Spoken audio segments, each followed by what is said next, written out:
ولهذا جاء في الحديث الذي يرويه يزيدك إيمانا على الإيمان.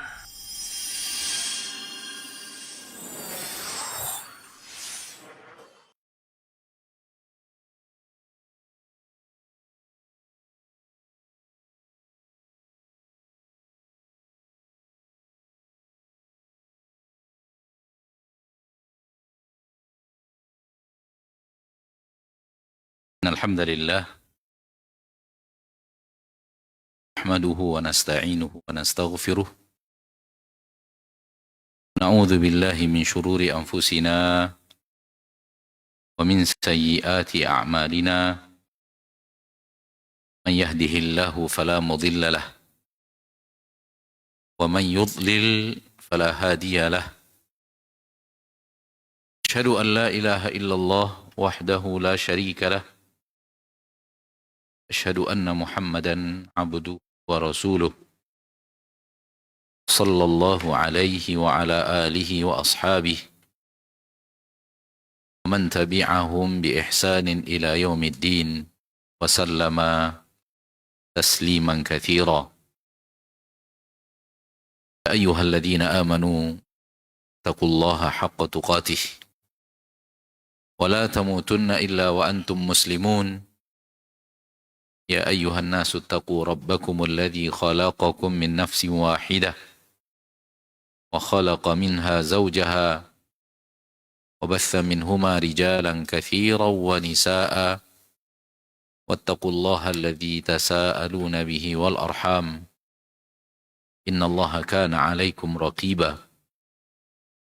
يا أيها الذين آمنوا اتقوا الله وقولوا قولا سديدا يصلح لكم أعمالكم ويغفر لكم ذنوبكم ومن يطع الله ورسوله فقد فاز فوزا عظيما.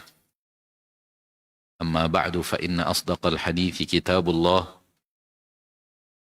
خير الهدي هدي محمد صلى الله عليه وسلم وشر الأمور محدثاتها فإن كل محدثة بدعة كل بدعة ضلالة وكل ضلالة في النار.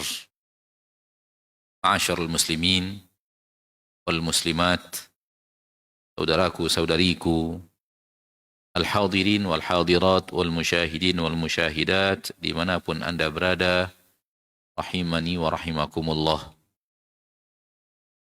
Kita bersyukur kepada Allah tabaraka wa ta'ala, Rabbul Izzati wal Jalalah. Rabb telah menghidupkan kita dan menciptakan untuk kita seluruh yang kita butuhkan dalam hidup kita. Akan lebih daripada itu, memberikan kepada kita nikmat-nikmat yang lebih daripada sekedar kebutuhan kita dalam hidup. Semua ini terjadi setiap hari. Allah tabaraka wa ta'ala mencurahkan kepada kita rahmat dan nikmatnya setiap hari. Dan Allah memberikan kepada kita hal-hal yang kita butuhkan setiap hari. Tidak akan pernah berlalu satu detik saja dari hidup kita ini, kecuali di dalam satu detik itu kita pasti bergelimang dengan aneka ragam rahmat dan nikmat karunia Allah kepada kita. Ada yang bisa menolaknya dan mengingkarinya, dan yang tak mampu untuk melihat hanyalah orang-orang yang buta. Dan buta yang ana maksud di sini adalah buta basirah, bukan buta mata. Karena terlalu banyak orang yang buta matanya namun basirahnya jauh lebih tajam daripada orang yang memiliki mata. Wahai muslim, wahai muslimah, sadari bahwa setiap detik Anda menggunakan aneka ragam rahmat dan nikmat Allah. Tidak akan pernah bisa kita lalui satu detik dari hidup kita kecuali dengan cara seperti itu. Bergelimang dengan aneka ragam rahmat dan nikmat Allah. Di detik itu kita menggunakan jantung, di detik itu kita menggunakan paru-paru, di detik itu kita menggunakan darah, di detik itu kita menggunakan pankreas, ginjal, tulang. Di detik itu kita melihat, di detik itu kita mendengar, di detik itu kita beraktivitas. Di detik itu kita makan, kita minum, di detik itu kita tidur, istirahat. Setiap detik pasti bergelimang dengan aneka ragam rahmat dan nikmat Allah. Oleh karena itu, siapapun yang akan menghitungnya tidak akan bisa menghitungnya. Bagaimana dia akan menghitungnya? Per detik bergelimang dengan aneka ragam rahmat dan nikmat Allah. Oleh karena itu, Allah Tabaraka wa Ta'ala memastikan bahwa manusia tidak akan mampu untuk menghitung berapa nikmat Allah yang Allah berikan kepadanya. Salawat dan salam kepada Nabi kita tercinta, Rasul kita yang mulia, suri tauladan kita Nabi Muhammad sallallahu alaihi wasallam, yang beliau adalah sebaik-baik manusia yang pernah hidup di permukaan bumi, sebaik-baik manusia yang pernah melangkah di permukaan bumi. Salawatu Rabbi wa salamuhu alaihi. Dan kita bahagia menjadi umat Nabi Muhammad sallallahu alaihi wasallam. Kalau beliau adalah Nabi terbaik, dan syariat yang beliau bawa adalah syariat yang lebih sempurna dan paling sempurna dari syariat-syariat sebelumnya. Dan umat beliau adalah umat terbaik daripada umat-umat Nabi sebelumnya.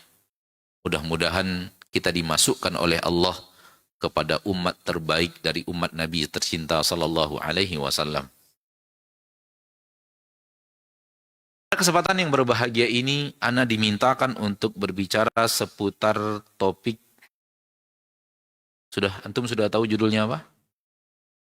Sudah tahu belum? Belum. Ada yang udah, ada yang belum. Ana diminta untuk berbicara dengan judul menjadi pasangan yang saling menyejukkan hati. Namun ini yang belum nikah ini gimana ceritanya ini?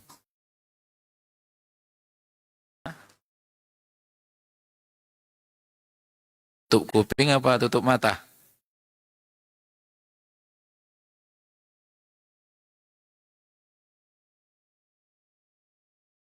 Bapak Ibu yang dimuliakan Allah, kalau nanti di dalam materi ini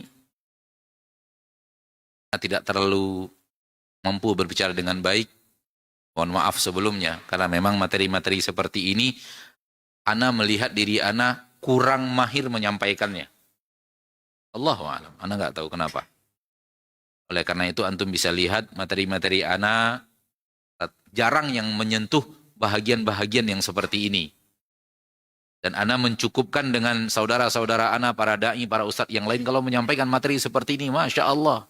Begitu indahnya cara penyampaiannya, begitu semangatnya, begitu menariknya. Ana tidak tahu. Ana menemukan diri Ana, kok sepertinya Ana nggak punya kemampuan sehebat mereka kalau sudah berbicara seputar rumah tangga, seputar bagaimana, yang seperti inilah lebih kurang. Topik-topik yang seperti ini. Tapi kalau bicara kematian, bicara hari akhirat, bicara, Ana menemukan jiwa Ana di situ mahir menyampaikannya. Jadi sekali lagi, kalau nanti dalam materi ini ala kadarnya saja antum dengar, ya sudah, itulah Ana apa adanya dalam topik yang seperti ini. Ya, mohon dimaklumi, masing-masing orang punya kelebihan, punya kekurangan. Ana mungkin punya kekurangan dalam cara menyampaikan hal yang berhubungan dengan seputar rumah tangga, menyejukkan pasangan, menyejukkan suami istri. Ana kurang mahir menyampaikannya. Tapi bagaimanapun, secara materi Ana berusaha untuk menyampaikannya sebaik mungkin. Tapi kalau tidak sesuai dengan harapan antum, mohon dimaklumi. Ya, Allahu a'lam. Rumah tangga, ma'asyarul muslimin, ma'asyarul muslimat, dalam agama Islam adalah kunci kemuliaan agama Islam itu sendiri. Bukan kunci kebaikan kaum muslimin. Fondasi keagungan umat Islam, fondasi mulianya umat Islam, itu dimulai dari rumah tangga. Rumah tangga mereka bagus, umat Islam itu akan menjadi umat yang hebat. rumah tangga mereka berantakan, umat Islam akan menjadi umat yang seperti rumah tangga itu. Kenapa? Karena umat adalah kumpulan rumah tangga dan rumah tangga. Kumpulan keluarga dan keluarga. Bagaimana umat itu, ya bagaimana rumah tangganya. Kalau rumah tangganya kokoh dan kuat, umat itu akan menjadi umat kokoh dan kuat. Tapi kalau rumah tangganya hancur, maka umat itu pun juga akan hancur.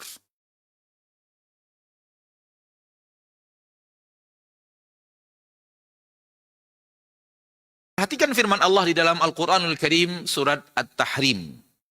Ketika Allah berfirman, Ya ayyuhalladzina amanu, qu anfusakum wa ahlikum nara. Banyak orang yang tidak menyadari bahwa Allah sedang berbicara kehebatan sebuah umat. Allah tidak hanya berbicara tentang satu orang suami dan tanggung jawabnya kepada keluarganya. Tidak. Allah sedang berbicara perbaikan internasional. Perbaikan nasional. Perbaikan umat dan bangsa. Karena materi perbaikan umat dimulai dari sini.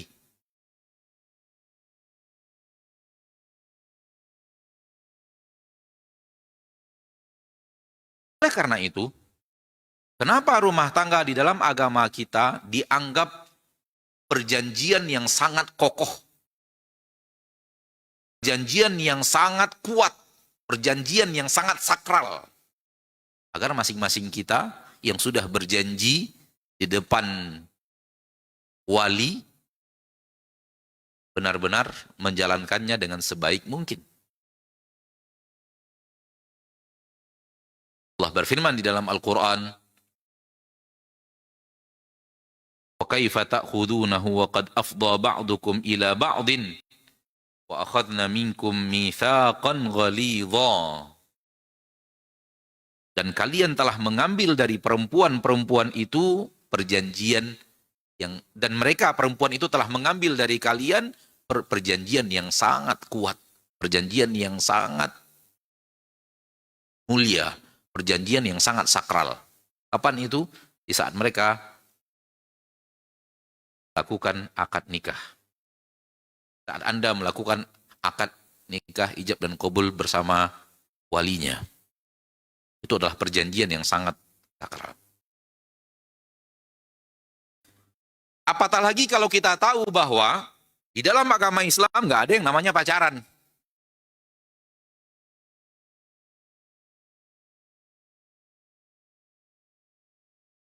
Yang manusia sekarang dengan logikanya mengatakan bagaimana mungkin rumah tangga akan bagus kalau tidak ada saling kenal sebelumnya.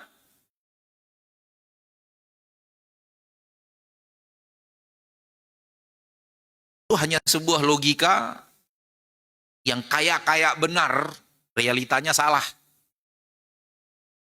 Kenapa? Sejarah membuktikan, realita nyata membuktikan bahwa rumah tangga yang dibangun di atas pacaran jauh lebih gampang retak dibanding yang tidak dibangun di atas pacaran.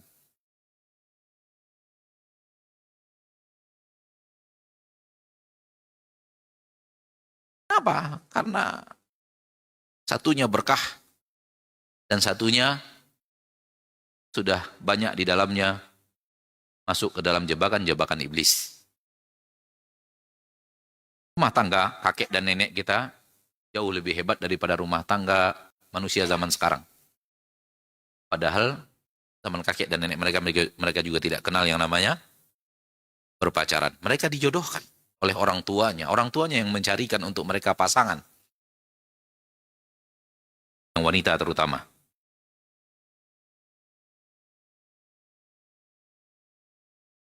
Kenapa bisa rumah tangga umat Islam walau tanpa pacaran bisa menjadi rumah tangga yang nyaman? Karena mereka punya fondasi rumah tangga yang kuat. Dalam Al-Quran surat Al-Ahzab Allah berbicara tentang fondasi rumah tangga. Ayat yang ke-29. Mulai saja dari ayat yang ke-28 karena ada hubungan. Allah berfirman, ya ayyuhan nabiyyu qul li azwajika in kuntunna turidnal hayatad dunya wa zinataha fata'alaina umatti'kunna wa usarrihkunna sarahan jamila wa in kuntunna turidna Allah wa rasulahu wad daral akhirah fa innallaha a'adda lil muhsinati minkunna ajran 'azima. Banyak yang tidak menyadari bahwa ayat ini bicara pondasi rumah tangga yang sangat kuat dan kokoh. Artinya, wahai Nabi, katakan kepada istri-istrimu, kalau kalian, wahai para istri Nabi, menginginkan kehidupan dunia dan perhiasannya, fata'alaina, mari ke sini, umatti'kunna, aku berikan kepada kalian perhiasan dunia itu. Namun, wa usarrihkunna sarahan jamila, setelah itu saya akan ceraikan kalian dengan perceraian yang baik. Kita pisah baik-baik setelah permintaan kalian akan kenikmatan dunia dan perhiasan dunia saya penuhi. Wa in kuntunna, namun apabila kalian wahai istri para nabi menginginkan Allah dan Rasulnya dan kampung akhirat, maka sesungguhnya Allah telah siapkan untuk kalian yang berbuat baik ganjaran yang sangat besar di akhirat. Khifiddin. Walaupun ayat ini berbicara tentang kasus yang pernah ada di rumah tangga Rasul, namun pada akhirnya ini masalah rumah tangga. Dia tidak lepas dari pembahasan apa? Rumah tangga. Rasul Shallallahu Alaihi Wasallam mendidik istri dan anak-anaknya untuk benar-benar fokus akhirat dan dunia ala kadar, seala kadarnya. Namun suatu saat para istri Nabi, para istri Nabi minta tambahan biaya bulanan. Lalu turun ayat ini. Hai istri para Nabi disuruh untuk berbicara kepada istrinya, wahai para istri, kalau memang kalian menginginkan dunia, kalian nikah dengan saya, menginginkan dunia dan perhiasannya, oke, nggak apa-apa. Itu yang kalian inginkan, saya akan berikan. Allah menyiapkan kesempatan itu kepada nabinya. Saya akan berikan kepada kalian kenikmatan dunia itu. Namun, kita pisah sampai di sini. Namun kalau kalian menikah denganku, karena kalian inginkan Allah, inginkan Rasul Allah, menikah dengan Rasul Allah, bukan dengan harta yang ada di tangan Rasul, karena kunci Baitul Mal di tangan Rasul kita tercinta. Harta umat Islam yang digunakan untuk kebutuhan umat Islam itu kuncinya di tangan Rasul. Rasul yang memerintahkan, ambil ini bagikan kepada fulan, ambil ini bagikan kepada fulan, serahkan kepada ini. Bendahara negara itu di tangan Rasul. Bendahara khilafah itu di tangan Rasul. Kalian inginkan harta, aku akan berikan itu, namun kita berpisah. Sampai di sini, aku kembalikan kalian kepada orang tua kalian masing-masing. Namun kalau kalian menikah dengan saya, inginkan Allah, inginkan Rasulnya, inginkan kampung akhirat, maka kita tetap bertahan, dan Allah telah siapkan untuk kalian di akhirat pahala yang sangat besar. Ganjaran yang sangat besar. Inilah dia pondasi rumah tangga yang banyak dilupakan oleh kaum muslimin sekarang. Kaum muslimin yang saya maksud, insya Allah mudah-mudahan bukan yang ada di sini. Kaum muslimin secara umum. Mereka menikah, motivasinya bukan ingin kampung akhirat, ingin ridho Allah, ingin menjalankan sunnah Rasulullah Sallallahu Alaihi Wasallam. Motivasinya lebih kepada motivasi duniawi. Kenapa saya menikah dengannya? Karena dia tampan. Kenapa saya menikah dengannya? Karena dia tajir. Kenapa saya menikah dengannya? Karena saya sangat cinta kepadanya. Ada kecenderungan hati saya untuk mencintainya dan sebaliknya. Kalau hanya itu, motivasi pernikahan, mohon maaf tanpa mengurangi rasa hormat, apa bedanya motivasi pernikahan kita dengan motivasi pernikahan orang yang tidak beriman di salah satu negeri kafir?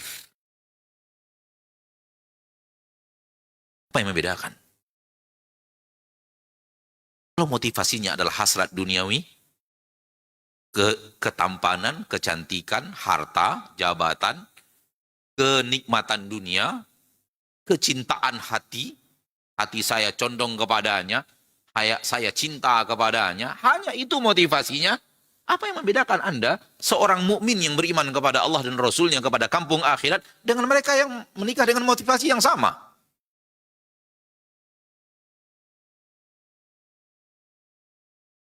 Hanya, kenapa si istri bisa menjadi istri yang baik dalam rumah tangga? Karena yang dia tuju sebenarnya adalah ridho Allah dalam rumah tangga.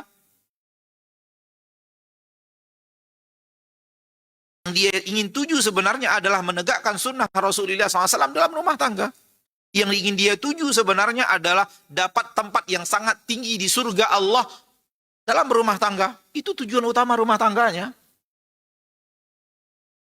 Demikian juga dengan suami, tujuan utamanya adalah dia ingin tambah dekat dengan Allah setelah berumah tangga. Dia semakin bisa menerapkan sunnah Rasulullah SAW dalam rumah tangga. Dan dia bisa terjaga dari aneka ragam syahwat dengan adanya rumah tangga, sehingga derajatnya di akhirat semakin baik di surga Allah Tabaraka wa Ta'ala. Ini dia fondasi rumah tangga, saudara-saudariku kaum muslimin dan muslimat, yang kalau seorang istri, kalau seorang suami yang melakukan akad nikah, kedua-duanya benar-benar ingin melakukan ini, semua berjalan lancar, walaupun tanpa kenal sebelumnya. Walaupun tanpa saling mengetahui satu sama lain sebelumnya. Kenapa? Kiblat rumah tangganya jelas. Apa yang menyatukan mereka jelas. Sehingga akhirnya si suami ingin menjadi suami yang diridhoi Allah, mengikuti sunnah Rasulullah SAW, kemudian ingin tempat yang baik di surga Allah. Takkan dia zolimi pasangannya. Dia khianati pasangannya. Kan dia KDRT di rumah tangganya. Tak akan dia memperlakukan istrinya dengan perlakuan yang kasar. Nah, itu tidak sejalan dengan ridho Allah, tidak sejalan dengan sunnah Rasulullah SAW, dan tidak sejalan dengan tujuan akhirat. Hal yang sama, istri tidak akan melakukan hal yang buruk di rumah tangganya karena tujuannya jelas. Maka mari kita jadikan rumah tangga kita kiblatnya ke sana. Kalau sudah kiblatnya ke arah ingin ridho Allah, ingin menegakkan sunnah Rasulullah SAW, dan ingin kampung akhirat, seberat apapun rintangan berumah tangga, ada solusinya. Karena Allah berjanji, وَمَنْ يَتَّقِ اللَّهَ يَجْعَلْ لَهُ مَخْرَجًا. Yang bertakwa kepada Allah, Allah pasti kasih solusi. Allah tidak mengatakan yang bertakwa kepada Allah tidak Allah uji. Nggak mungkin. Karena memang dunia ini Allah ciptakan untuk diuji. Semua orang diuji. Orang bertakwa diuji. Orang yang tidak bertakwa diuji. Orang soleh diuji. Orang yang tidak soleh pun diuji oleh Allah. Semua dapatkan ujian. Memang dunia ini untuk diuji kok. Inna khalaqnal insana min nutfatin amsyaj nabtalihi. Kami ciptakan manusia dari air yang bercampur, kami ingin uji dia. Alladzi khalaqal mauta wal hayata liyabluwakum ayyukum ahsanu amala, yang telah menciptakan kematian dan kehidupan untuk menguji kalian. Dunia ini negeri ujian. Semua manusia yang pernah hidup di dunia ini diuji oleh Allah Tabaraka wa Ta'ala, termasuk orang yang beriman dan bertakwa. Namun bedanya, kalau Anda beriman dan bertakwa, ujian itu ada solusi untuk keluar. Ada jalan keluarnya yang Allah berikan. Oleh karena itu Allah janjikan apa? Yaj'al lahu makhraja. Bukan Allah janjikan tak akan diuji, tak akan mendapatkan rintangan hidup. Nggak ada cerita di dunia ini nggak dapat rintangan hidup. Maka tak ada cerita rumah tangga tanpa masalah. Namun orang yang bertakwa, suami dan istri yang menjalankan rumah tangga dengan ketakwaan, setiap masalah yang mereka lalui ada solusinya. Mereka menemukan solusinya.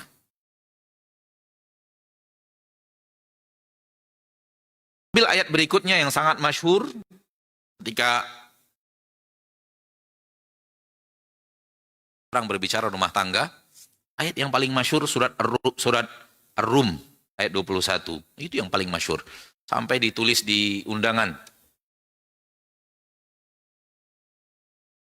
Allah berfirman, wa min ayatihi an khalaqalakum min anfusikum azwajan litaskunu ilaiha wa ja'ala bainakum mawaddatan wa rahma inna fi dzalika laayatin liqaumin yatafakkarun. Surat Ar-Rum ayat 21. Yang artinya, dan dari tanda-tanda kebesaran Allah ketika Allah menciptakan untuk kalian wahai manusia, dari jenis kalian wahai manusia, pasangan kalian. Maka Allah menciptakan untuk kalian dari jenis kalian pasangan. Untuk yang laki-laki Allah ciptakan pasangan yang perempuan, untuk yang perempuan diciptakan pasangannya laki-laki. Litaskunu ilaiha, agar kalian tenang ketika senang, tenang, nyaman ketika sedang berada bersama pasangan kalian. Wa ja'ala bainakum mawaddatan wa rahmah, dan Allah tabaraka wa taala menjadikan antara kalian berdua ada cinta dan kasih sayang. Inna fi dzalika laayatin liqaumin yatafakkarun. Di dalamnya ada tanda-tanda kebesaran Allah untuk kaum yang mau berfikir. Ma'asyiral muslimin. Cinta dan kasih sayang di rumah tangga. Namun banyak yang lupa memperhatikan di dalam ayat ini. Allah mengatakan cinta dan kasih sayang sesama kalian itu Allah yang mendatangkannya untuk kalian. Anugerah dari Allah. Lihat ayatnya dengan baik. Perhatikan dengan seksama. Allah mengatakan, wa ja'ala bainakum mawaddatan wa rahmah. Allah menjadikan antara kalian. Allah yang menjadikan antara kalian cinta dan kasih sayang. Allah yang menjadikan suami itu cinta kepada istrinya, istri itu cinta kepada suaminya. Suami itu menyayangi istrinya, istri itu menyayangi suaminya. Allah yang menjadikan semua itu.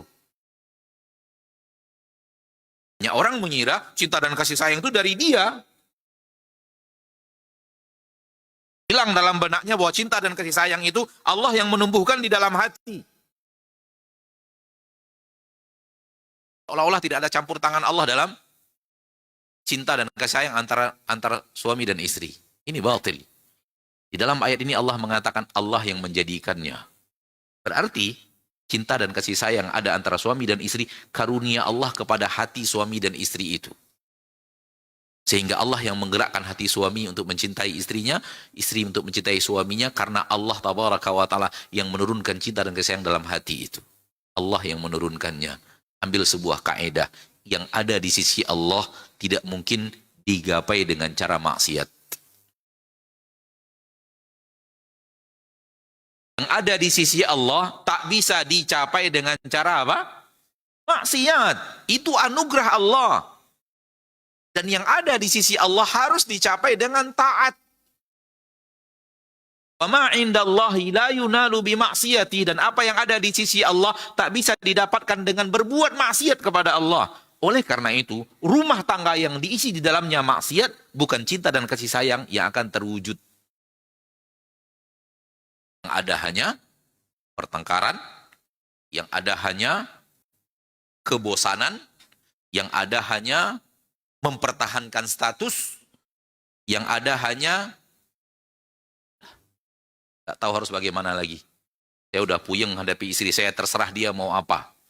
Hal yang sama, istri mengatakan sudah puyeng ngurus suami saya, terserah dia mau apa. Datang-datanglah, pergi-pergilah, pulang-pulanglah. Ini banyak terjadi. Ketika rumah tidak diisi dengan apa? Dengan takwa dan ketaatan. Ketika rumah pondasinya tidak ayat tadi. Dalam surah Al-Ahzab, kita sebutkan surat apa tadi ya? Enggak, yang sebelumnya. Kita sebutkan suratnya tadi. Al-Ahzab ayat berapa? 28 dan 29. Rumah tangga tidak dibangun di atas itu, maka Allah tidak jadikan antara kalian cinta dan kasih sayang. Kalau Allah sudah jadikan cinta dan kasih sayang sesama kalian, indikasinya adalah litaskunu ilaiha. Kalian nyaman di samping pasangan kalian. Kalian senang, tenang di samping pasangan kalian. Tempat yang paling nyaman untuk seorang suami dikala dia sedang bercengkrama bersama istri dan anak-anaknya di rumah. Bukan ketika nongkrong di kafe. Bukan ketika sedang kerja di pabrik. Bukan ketika sedang main bola. Tempat yang paling nyaman bagi dia adalah di saat dia sedang berkumpul bersama istri dan anak-anaknya. Ini ciri orang yang mendapatkan taufik dalam rumah tangganya, senang pulang. Maksud senang pulang itu bukannya kalau nggak pulang dimarahi istri ya, bukan itu ya. Tapi dia memang merasakan kenyamanan. Nyamannya itu kalau sudah nongkrong bersama istri dan anak-anak, itu yang paling nyaman dibanding yang lain. Dan itulah ciri Rasul kita tercinta. Sifat Rasul kita tercinta SAW disebutkan Rasulullah itu kalau sudah tidak ada urusan apapun di luar rumah, pasti nggak kemana-mana. Nyari beliau pasti ketemunya di rumah. Beliau ke rumah-rumah karena ada urusan. Kalau nggak ada urusan, di rumah. Nggak akan kemana-mana Rasul. Nggak akan orang yang... Dalam sebuah hadis riwayat Imam Bukhari, Rasul ditanya tentang bagaimana amalan yang akan membuat saya bisa terhindar dari neraka dan bisa dimasukkan Allah ke dalam surga. Di antara yang Rasul katakan, wal yasa'ka baituk, hendaklah rumah engkau terasa lapang bagimu. Hendaklah rumahmu terasa lapang untukmu. Lapang itu apa maksudnya? Bukan ukurannya, kenyamanan. Lapang dalam hati. Kalau rumah Rasul tidak lapang loh. Rumah Rasul sangat sempit. Rabbi wassalamu alaih. Dibandingkan rumah kita sekarang secara mayoritas. Rumah Rasul sempit, kecil. Tapi itulah rumah yang terlapang di permukaan bumi. Hai para suami. Kalau Anda merasa duduk di depan teman-teman Anda lebih nyaman dibanding duduk di depan istri dan anak-anak, yang mulai melihat wajah terlalu tajam ke arah anak kayaknya ini. Nggak tahu kenapa. Kalau Anda merasa duduk bersama teman-teman nongkrong jauh lebih indah dibanding duduk bersama istri dan anak-anak, berarti ada sesuatu yang salah dalam rumah tangga Anda. Hai para istri, kalau Anda menemukan suami Anda jauh lebih nyaman dan lebih sering duduk bersama teman-temannya dibanding Anda, ada sesuatu yang harus Anda perbaiki dari diri Anda supaya betah lagi suami itu pulang ke rumah. Aman lagi dia untuk selalu tidak cari alasan untuk keluar rumah. Karena dia sudah merasa nyaman di rumahnya. Ini tidak akan mungkin terwujud kecuali kalau memang kedua-duanya suami dan istri memang benar-benar di rumah tangganya yang dia inginkan itu adalah menerapkan agama Allah di atas sunnah Rasulullah, ingin mencapai kampung akhirat. Itu kata kuncinya. Itu kata kuncinya. Rumah tangga yang paling sering dihinggapi adalah dengan rasa bosan. Karena rutinitas itu akan terulang lagi.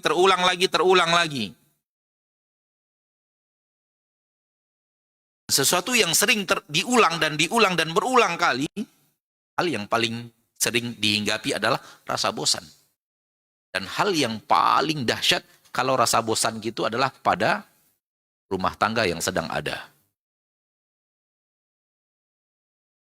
Istri sudah mulai rasa bosan kepada suaminya, suami sudah mulai ada rasa bosan kepada istrinya. Karena itu masing-masing harus menjaga sikap terbaik. Mari kita lihat beberapa hadis Nabi SAW Nah, sebelum kita pindah kepada hadis Nabi, ada sebuah ayat yang sangat masyhur di dalam surah Al-Furqan. Rabbana hab lana min azwajina wa dzurriyyatina qurrata a'yun waj'alna lil muttaqina imama. Wahai Rabb kami, berikan kepada kami, anugerahkan kami, istri-istri kami, dan keturunan-keturunan kami sebagai penyejuk hati. Banyak orang mengira penyejuk hati ini adalah ini, itu.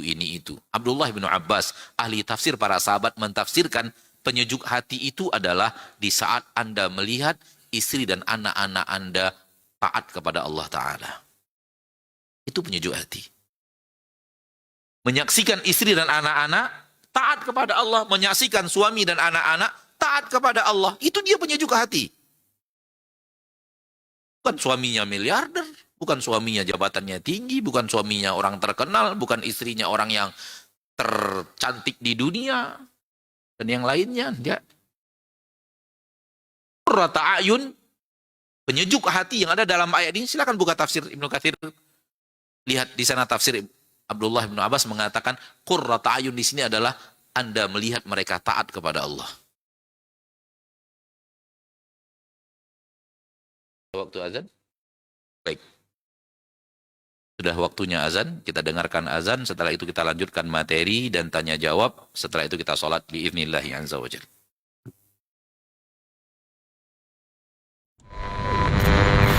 ولهذا جاء في الحديث الذي يرويه يزيدك إيمانا على الإيمان.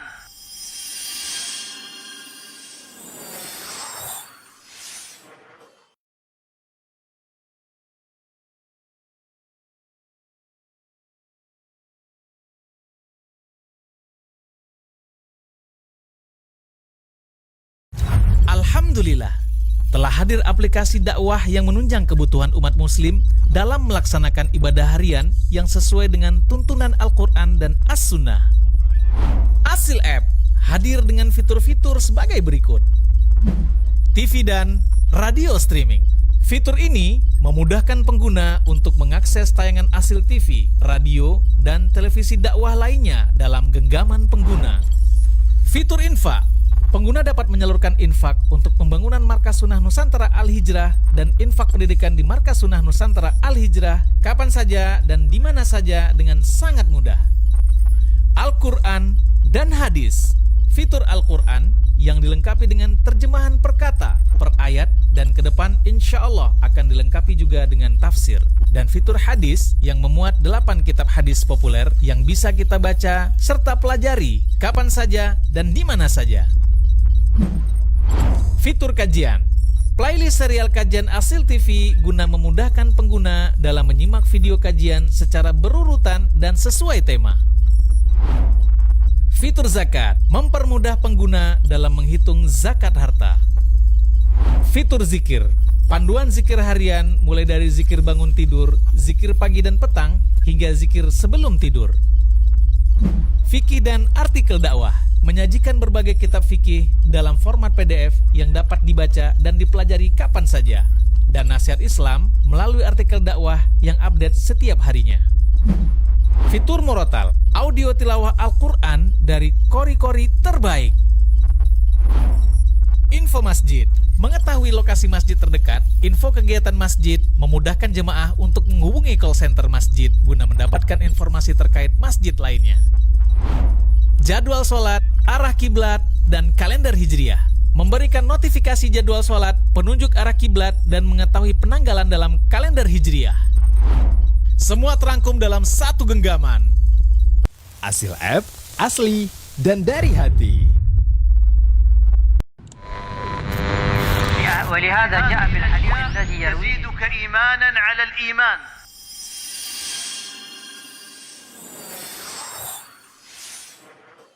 Allah. Qurrata a'yun, penyejuk hati, akanlah menyaksikan anak-anak kita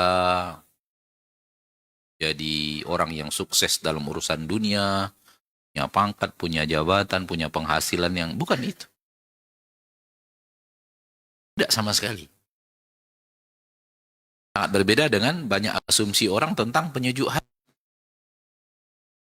Hati itu adalah di saat Allah memberikan ketakwaan kepada istri kita dan kita melihatnya, ketaatan kepada anak-anak kita dan kita melihatnya, ketaatan kepada suami kita memperhatikan anak-anak kita taat kepada Allah, disitulah letaknya penyejuk hati.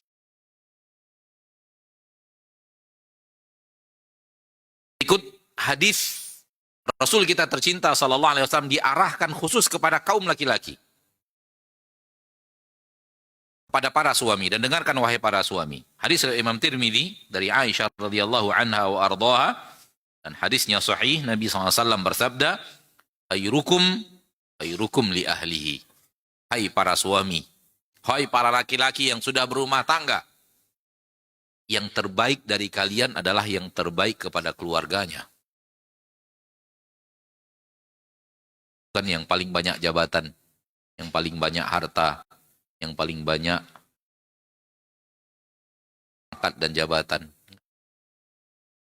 Kita para laki-laki, para suami ini, dalam penilaian syariat, berpacu-pacu terbaiknya dalam siapa yang terbaik pada keluarganya. Subhanallah. Perlombaan yang sudah banyak dilupakan para suami di zaman sekarang. Berlomba menjadi suami terbaik kepada istri dan anak-anaknya. Dalam kacamata syariat, itulah dia penilaian. Kita dinilai lelaki baik apabila penilaian baiknya itu dilihat dari bagaimana kita bermuamalah kepada istri kita, bagaimana kita bermuamalah kepada anak kita. Itu perlombaan menjadi lelaki terbaik. Bukan perlombaan seperti perlombaan dunia sekarang. Dan kalau itu ada dalam hati seorang lelaki, seorang suami, dia pasti akan semaksimal mungkin melakukan yang terbaik kepada keluarganya. Pasti itu. Karena dia ingin menjadi lelaki terbaik di sisi Allah. Dia ingin menjadi lelaki terbaik dalam kacamata syariat. Kalau sudah itu yang menjadi motivasi, seperti yang anak katakan tadi, walaupun tak kenal sebelumnya siapa wanita ini, tapi rekomendasi dari keluarga, rekomendasi dari ayah, dari ibu, kalau tujuannya adalah ingin berbuat terbaik kepada manusia ini, maka dengan mudah rumah tangga akan menjadi rumah tangga yang diinginkan dan diharapkan. Hai para suami, ingatlah bahwa kalau Anda memiliki kebaikan, harusnya yang paling pertama kali mendapatkan kebaikan itu adalah orang yang paling dekat dengan Anda. Dan tidak ada di permukaan bumi ini orang yang paling dekat dengan Anda, wahai para suami, lebih daripada seorang istri. Tidak ada. Maka berikan kebaikan itu kepada, tidak ada masalah kita baik kepada tetangga, baik kepada rekan kerja, baik kepada sahabat, baik kepada masyarakat, nggak ada masalah. Itu malah hal yang luar biasa. Namun akan jadi masalah kalau ternyata kepada istri enggak. Harusnya kalau Anda adalah orang baik, yang pertama kali merasakan kebaikan Anda adalah istri.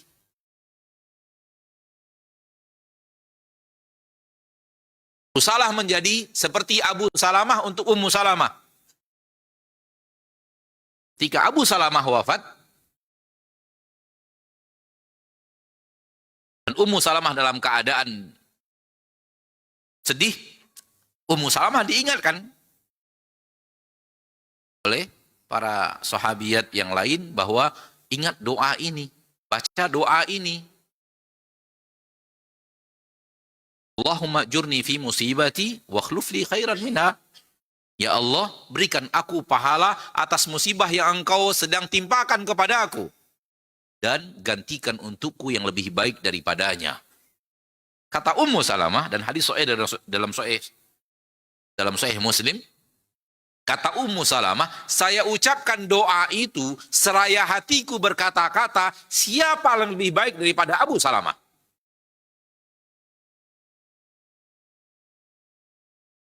Tak Ummu Salamah, saya ucapkan doa itu, namun hatiku berkata, adakah lelaki yang lebih baik daripada Abu Salamah?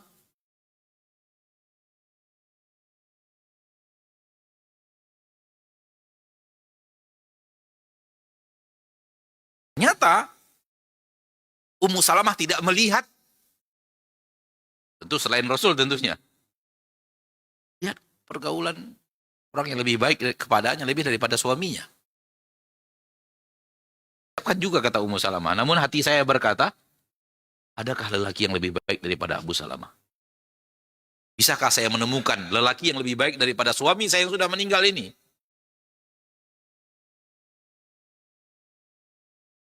Ternyata doanya dikabulkan oleh Allah dan diberikan pengganti yang lebih baik daripada Abu Salamah. Saya ingin mengingatkan, jangan ketika kita wafat, istri kita malah mudah-mudahan. Maksudnya, udah nggak mau saya sambung, udah. Takut saya nyambungnya.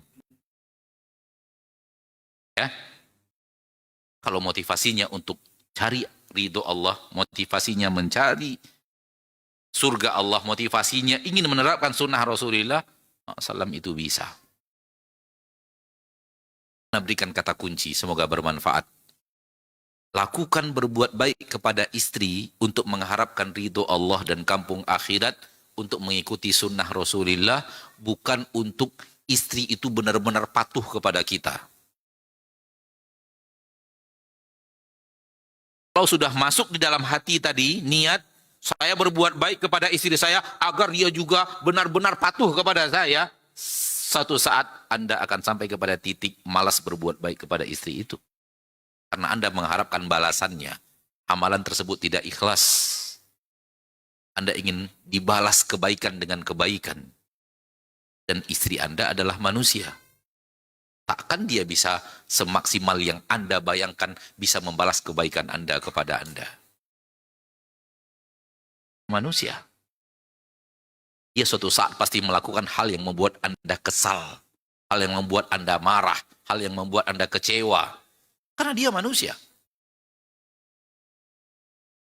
Justru ketika tujuannya adalah ridho Allah, tujuannya adalah surga Allah, tujuannya adalah menerapkan sunnah Rasulullah SAW, kita tidak terlalu berharap dia harus seperti yang kita inginkan. Karena yang kita tuju bukan itu. Yang kita tuju ridho Allah atas apa yang kita lakukan kepadanya. Kampung akhirat, surga Allah atas apa yang kita lakukan kepadanya. Menegakkan sunnah Rasulullah SAW atas apa yang kita lakukan kepada istri kita. Kalau kemudian ternyata perlakuan baliknya baik, alhamdulillah. Tidak pun alhamdulillah. Sampai kita mengatakan, percuma saya berbuat baik kepada kamu kalau balasannya kayak begini. Berarti kita mencari balasan dari manusia. Walaupun manusia itu bernama istri kita. Ada hal yang salah dalam niat menjadi suami yang baik. Tujuannya agar disayang, sangat disayang oleh istrinya. Terlalu banyak hal yang akan membuat istri Anda mengecewakan dirimu. Terlalu banyak cara setan untuk menggoda wanita. Terlalu banyak hal-hal yang di zaman kita, terutama di zaman kita sekarang, menghalang dia menjadi seperti yang Anda sangat harapkan. Justru ya, ketika motivasinya benar-benar ingin ridho Allah, ingin surga Allah, ingin menerapkan sunnah Rasulullah SAW, sifat baliknya itu tidak menjadi tujuan utama. Kalau Allah, alhamdulillah. Berarti Allah membalas kebaikan saya dengan kebaikan dia, alhamdulillah. Kalau tidak pun, Anda tidak berhenti untuk berbuat baik. Kenapa? Tujuannya bukan itu. Hal yang sama kepada istri. Ketika istri berbuat baik kepada suami, lakukan hal yang sama. Tujuannya ingin ridho Allah, ingin kampung akhirat, ingin surga Allah di kampung akhirat, ingin menerapkan, begini Rasul mengajarkan saya untuk menjadi seorang istri. Jangan tujuannya adalah agar suami itu begini, begitu. Ya, baik. Berikutnya adalah kepada istri. Kalau tadi untuk suami, sekarang kepada istri. Hal yang mirip dengan kalimat di atas, Rasulullah SAW ditanya, ya Rasulullah, ayun nisa'i khair? Wahai Rasulullah, istri yang paling baik itu yang kayak mana sih Rasulullah? Tadi lelaki yang terbaik, suami yang terbaik.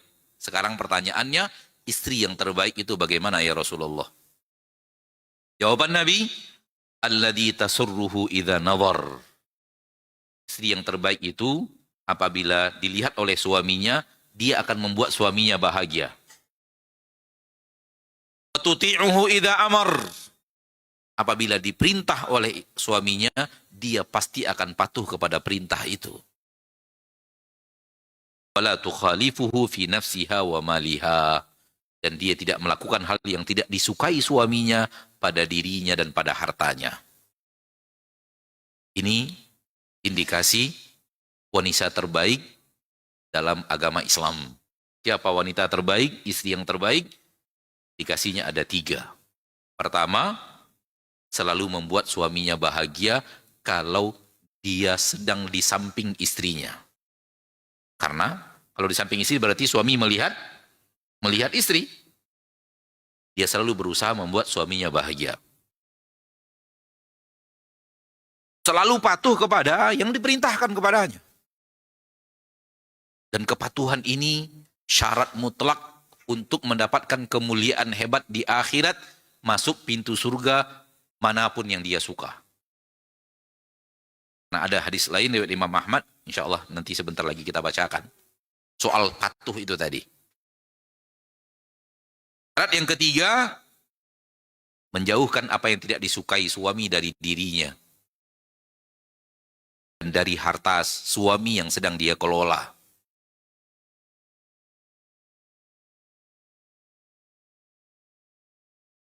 Khusus ketaatan, ada hadis khusus, kalau ini hadis riwayat Imam Nasa'i, dari Abu Hurairah, khusus ketaatan riwayat Imam Ahmad. Masih dari Abu Hurairah. Rasulullah SAW bersabda, dan ini hadis ini masyhur di kalangan ibu-ibu, yang pengajian soal kepatuhan kepada suami. Rasulullah SAW bersabda, "Idza shallatil mar'atu khamsaha wa shamat syahraha wa hafizat farjaha wa ata'at zawjaha qila laha udkhulil jannah min haitsu abwabil jannati syi'ti." Apabila seorang wanita muslimah sudah sholat 5 waktu, puasa Ramadan, dan menjaga kemaluan dari perzinaan, dan taat kepada suami. Ada 4 syarat. 1 apa? Sholat 5 waktu. 2, puasa Ramadan. 3, tidak berzina. 4, taat kepada suami. Apabila 4 syarat ini terpenuhi pada diri seorang wanita muslimah yang berumah tangga, qila laha, di akhirat nanti akan dikatakan kepada wanita ini, udkhulil jannah, masuklah engkau wahai wanita ke dalam surga, min ayyi abwabil jannati syi'ti, dari pintu surga manapun yang engkau mau. Lihat kemuliaannya. Dari pintu surga pun yang dia suka. Dia yang milih masuk surga yang mana. Syaratnya 4. Ibu sudah sholat 5 waktu, Bu? Sudah. Sudah puasa Ramadan? Sudah. Sudah menjaga kehormatan? Sudah. Tinggal 1 lagi, taat kepada suami. Itu yang belum, Ustaz.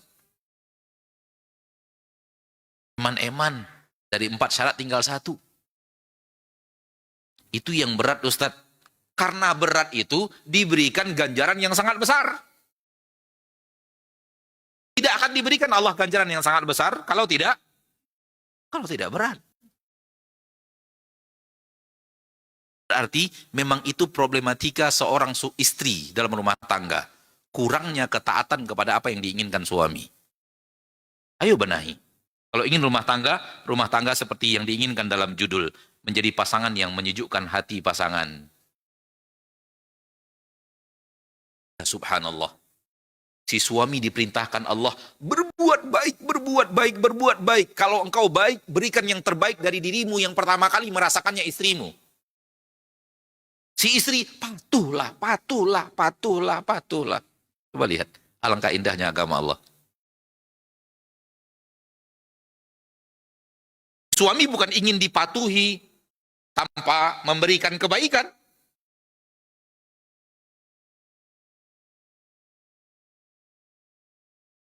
Walaupun toh pun suaminya memberikan kebaikan kepadanya, kepada istrinya, suami juga disuruh ikhlas dalam memberikan kebaikan itu.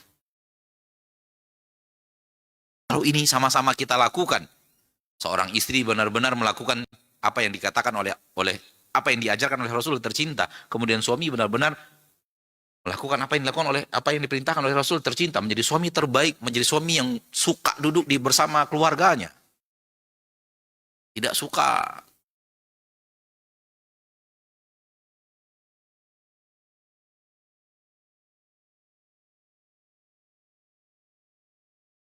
pasti akan terwujud hal yang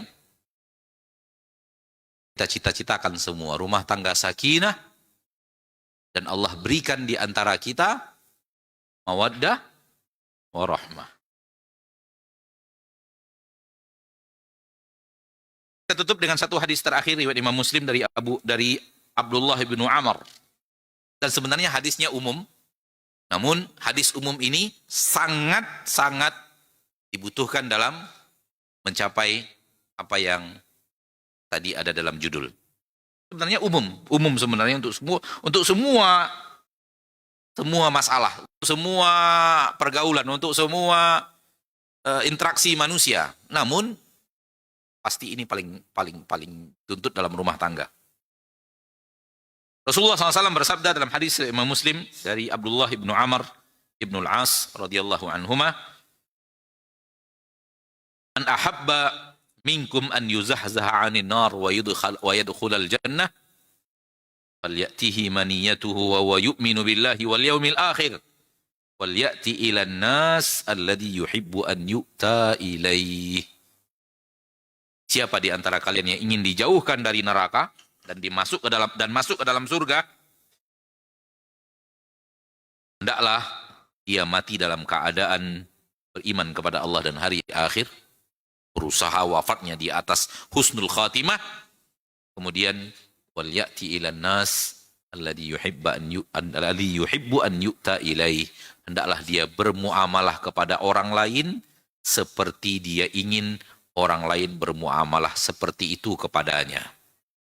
Ini kata kunci berikutnya untuk seluruh muamalah. Tapi karena bahasan kita sekarang suami istri, maka kita fokuskan kepada suami dan istri. Wahai istri, Anda ingin bagaimana suami Anda memperlakukan Anda? Lakukan hal yang seperti itu. Wahai suami, Anda ingin seperti apa istri Anda kepada Anda? Anda juga harus seperti itu kepadanya. Jangan hanya sebelah pihak. Yang ini maunya begini tanpa harus memperhatikan maunya suami bagaimana. Suami memaksakan kehendaknya harus begini tanpa dia juga melakukan hal yang sama kepada istrinya. Tidak boleh. Contoh, kita lagi sebel nih. Mau marah. Ingat hadis ini. Kalau saya dimarahi istri saya enak nggak ya? Enggak, berarti istri juga enggak enak kalau saya marahi. Mundur kita.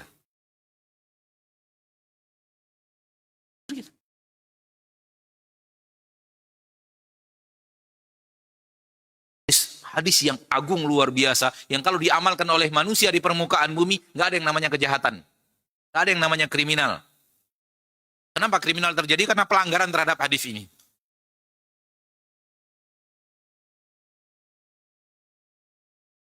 Maka timbang-timbang dulu apa yang akan kita lakukan kepada pasangan kita. Sekiranya kita tidak suka, itu dilakukan dia kepada kita, hendaknya kita berusaha sekuat tenaga, jangan lakukan itu juga kepadanya.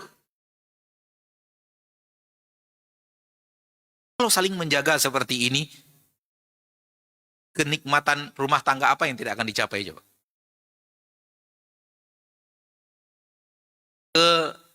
Sakinah seperti apa yang tidak akan dihasilkan di rumah tangga? Pasti akan menjadi rumah tangga yang diidam-idamkan, yaitu rumahku adalah surgaku. Semoga Allah Tabaraka wa Ta'ala menjadikan kita hamba-hamba yang senantiasa berusaha untuk mewujudkan apa yang ada di dalam ayat-ayat Allah ini, apa yang ada di dalam hadis-hadis Rasul ini, dan kita masih ada kesempatan beberapa waktu untuk bertanya jawab. Sekiranya ada yang ingin ditanyakan, kita persilahkan. Semoga kita ada ilmu untuk menjawabnya. Kalau tidak ada ilmu untuk menjawabnya, kita hanya katakan Allahu a'lam. Silakan tanya kepada ustadz lain yang lebih berilmu.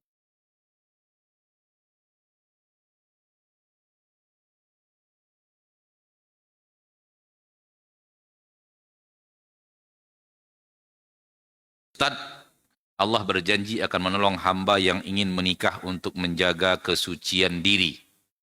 Tetapi jika belum juga Allah kasih jalan, seberapa besar pahalanya saat kita sabar menunggu pertolongan Allah datang. Ini kan makanya judulnya bukan untuk jomblo sih sebenarnya tadi ini. Yang nanya jomblo gitu.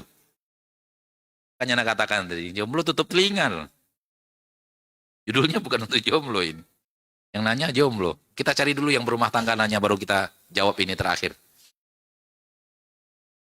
Berumah tangga dulu, ada pertanyaan?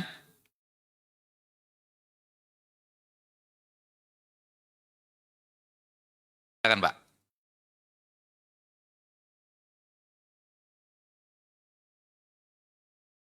Sakinah artinya tenang dan tentram. Nyaman gitu. Itu arti sakinah. Mawaddah cinta. Kecintaan di dalam hati.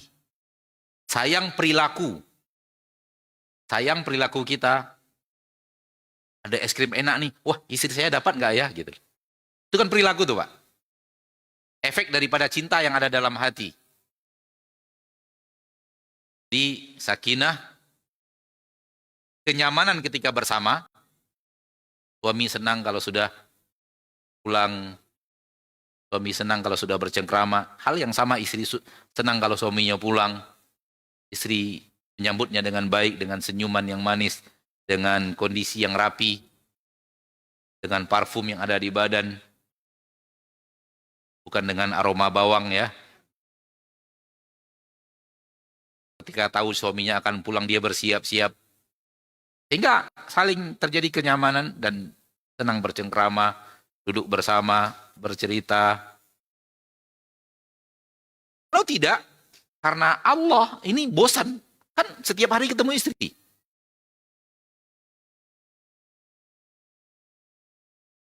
Maka lakukan karena Allah. Ya. Cinta yang tadi, cinta dalam hati. Karena boleh jadi cinta itu lambat laun tergerus. Karena sikap. Saya udah perintahkan dia nggak kunjung berubah. Mulai itu, tergerus. Lambat laun hilang cinta itu. Tinggal status ingin mempertahankan, malu kalau nanti atau kita bercerai apa kata orang. Rumah tangga kalau sudah seperti itu tidak akan membawa keindahan dalam berumah tangga. Banyak orang mengatakan sekarang kalau bukan karena anak-anak, saya pasti nggak mau lagi jadi istrinya dia. Itu nggak benar. Itu hal yang sangat keliru. Hal yang sama apabila suami mengatakan hal yang sama. Kalau bukan karena anak-anak, saya nggak. Pasti saya sudah ceraikan dia. Saya masih mikir anak-anak saya nanti bagaimana. Itu tidak benar. Kecintaan sudah terkena tsunami itu. Dan tergerus lagi itu. Dan kasih sayang adalah perlakuan. Jadi ada cinta di dalam hati, berefek kepada aksi menyayangi, memberikan kebaikan, menahan keburukan, kemudian suka bersama, suka bercengkrama bersama. Bapak Ibu yang dimuliakan Allah, bukan berarti suami itu jangan ngumpul bersama teman-teman, bukan itu. Tetapi yang paling dia sukai bukan itu. Bukan nongkrong bersama teman-temannya, bukan main bola bersama teman-temannya, bukan itu yang paling dia sukai. Yang paling dia sukai adalah ketika dia sedang bersama orang yang mencintainya dan dia mencintai orang tersebut. Wallahu a'lam. Baik, kita jawab juga akhirnya jawaban untuk jomblo. Cuman sayang di sini si jomblo ini saudara kita yang jomblo ini nggak ngasih tahu umurnya berapa gitu. Oh, ada Pak, silakan. Silakan.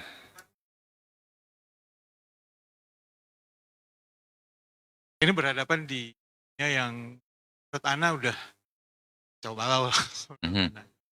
Ana punya anak 2 laki-laki. ini kan kita mencoba untuk mengajarkan ini. Bagaimana sebagai seorang suami dan kita memberikan ilmu, maksudnya bahwa pasangan ini siapapun nanti jodoh saya itu jadi jalur sama mereka. Karena Ana rasa kan Ana bukan sudah belajar. Ya. Ana merasakan kesulitan itu. Usia anak usia berapa kira-kira Pak sekarang? Sekarang yang saya paling besar sudah 18 tahun ini. Aha. Yang kecil masuk 16 tahun depan. Baik. Jadi Ana sebagai ayah kadang-kadang gimana ya? Baik. Karena tantangannya luar biasa. Baik. Jazakallahu khairan. Baik. Laki-laki atau perempuan? Mohon maaf. Dua-duanya laki-laki. Baik. Ketika kita mencoba untuk berusaha sekuat tenaga mendidik anak kita taat kepada Allah, maka percaya tidak percaya, kita sedang mendidik anak kita untuk menjadi suami yang soleh, yang diinginkan oleh istrinya.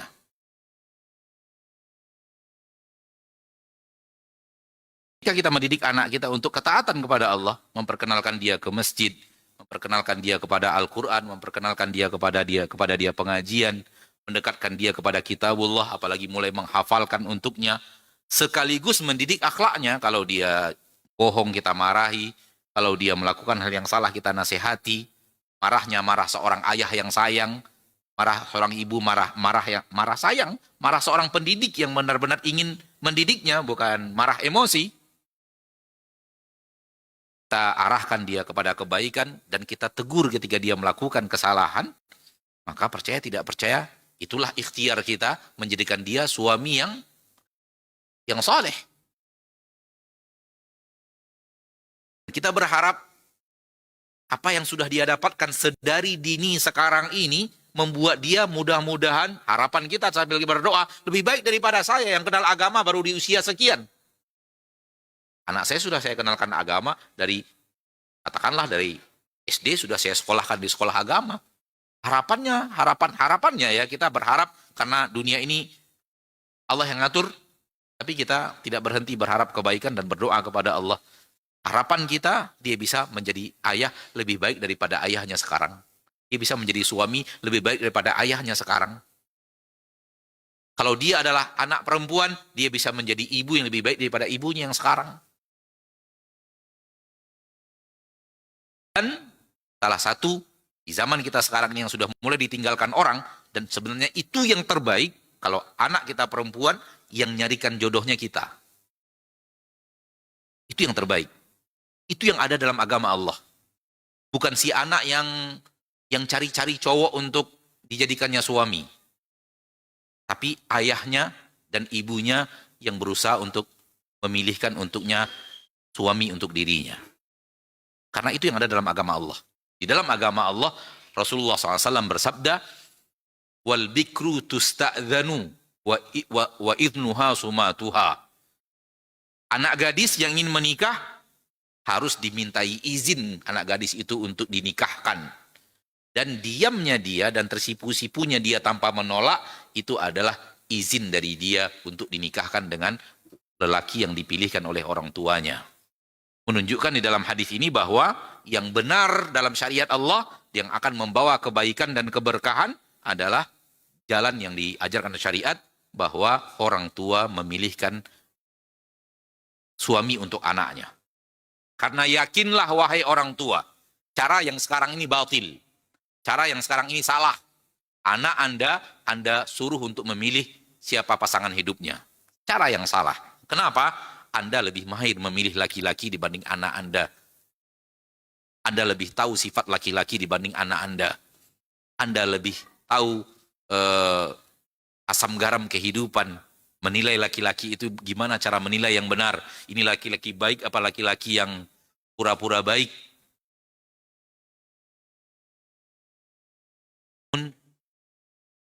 Zaman sekarang sudah terlalu banyak wanita yang tidak mau dicarikan oleh orang tuanya. Tapi itulah yang terbaik. Wallahu ta'ala alam. Baik, pertanyaan terakhir, pertanyaan yang tadi, bagaimana caranya teman sayang yang bertanya tidak menyampaikan usianya kepada kita. Kalau usianya masih usia pendidikan, belajar dulu lah. Ya, karena yang ngasih anak-anak dari bawah sini saya lihat tadi itu. Apakah dari sana, anak nggak tahu, nggak sempat lihat gitu ya, nggak sempat lihat. Ya, kalau masih usia pendidikan, ya belajar dulu. Banyak-banyak dulu baca Quran, hafal Quran, banyak-banyak dulu baca hadis, menghafal hadis, dan asah kemampuan beragama dengan baik. Dan mudah-mudahan ada calon mertua yang tertarik untuk memilihkan itu untuk putrinya. Ya. Kalau usia memang sudah usia pernikahan misalnya, dan sudah berusaha mencari, belum juga dapat sesuai dengan pilihan, maka nasihat ana kepada yang seperti ini, turunkan syarat-syarat calon pasangan. Jangan terlalu berat. Syaratnya jangan terlalu berat gitu. Saya mau tingginya yang sekian, saya mau yang seperti ini, saya mau yang seperti ini. Ya. Ada seorang jomblo datang ke seorang ustadz, ya, bisa tolong carikan saya istri nggak ustadz? Oke, syaratnya apa? Pertama hafal Quran ustadz. Oke. Yang kedua, ya tingginya sekian ustadz, cantik. Kalau bisa hidung yang mancung ya ustadz ya. Kemudian berikutnya apa?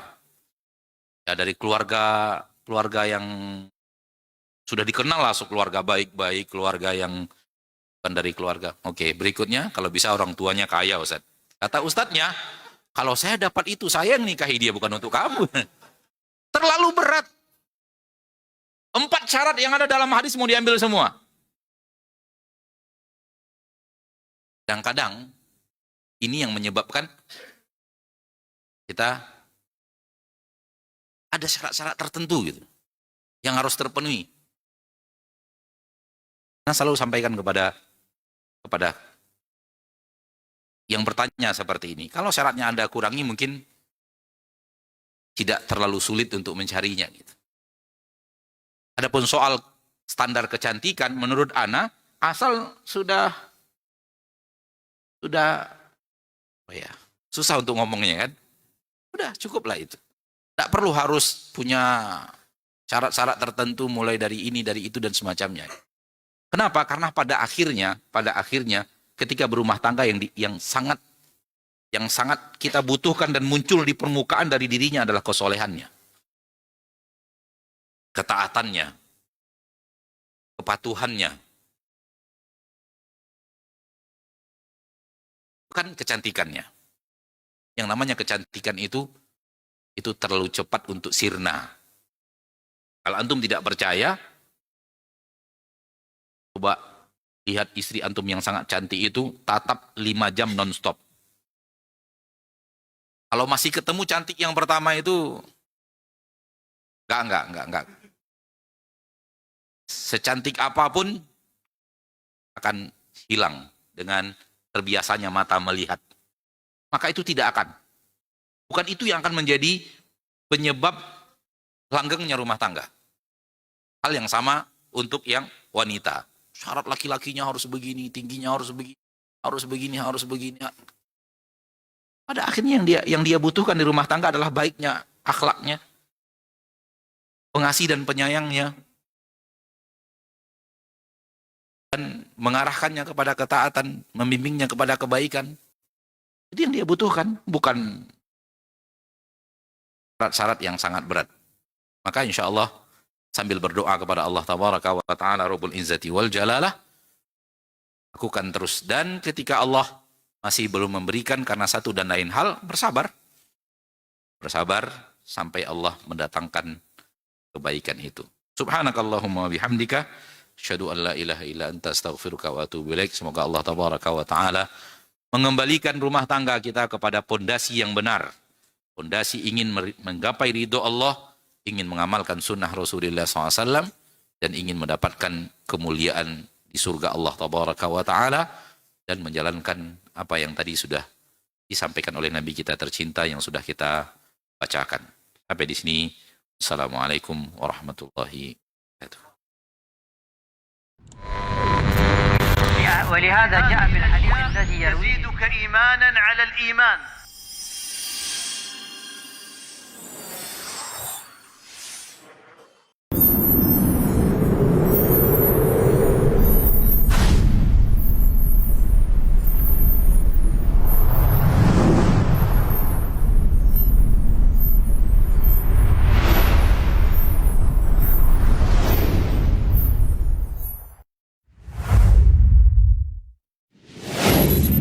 Assalamualaikum warahmatullahi wabarakatuh. Saudara-saudariku, para pemirsa Hasil TV dimanapun Anda berada, rahimani wa rahimakumullah.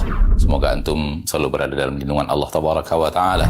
Dan semoga kesehatan, keberkahan, rahmat dan nikmat Allah Tabaraka wa Ta'ala selalu meliputi Anda semuanya. Ma'asyiral muslimin, ma'asyiral muslimat, dakwah merupakan sebuah tugas bersama dari umat Nabi kita tercinta Muhammad sallallahu alaihi wasallam. Allah Tabaraka wa Ta'ala menyuruh kita untuk meninggikan agama Allah Tabaraka wa Ta'ala dengan kemampuan yang kita miliki. Yang mampu dengan ilmunya, berdakwah dengan ilmunya. Yang mampu dengan tenaganya, berdakwah dengan tenaganya. Yang mampu menyumbangkan waktunya. Demikian juga yang mampu dengan hartanya, maka berdakwah dengan harta itu. Saudara-saudariku, para pemirsa Hasil TV dimanapun Anda berada, pada kesempatan yang berbahagia ini, saya mengajak Anda, pemirsa Hasil TV dimanapun berada, para pencinta Hasil TV dimanapun berada, untuk meringankan beban operasional yang dibutuhkan oleh Hasil TV di dalam mengemban suara dakwah yang agung ini.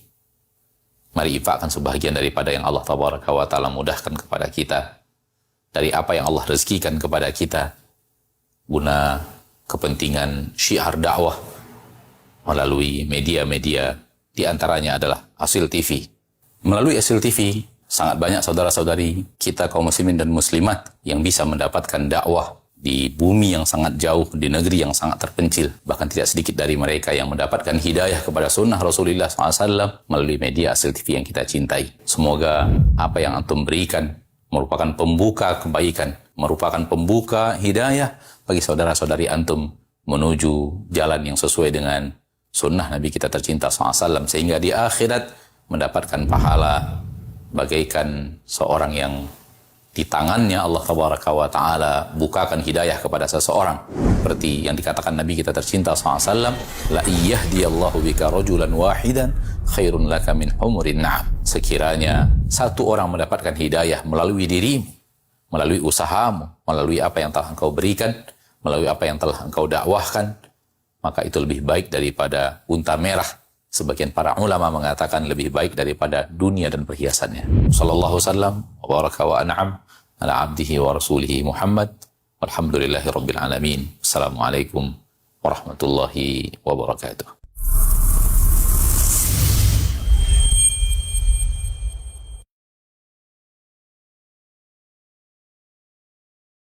Bismillahirrahmanirrahim.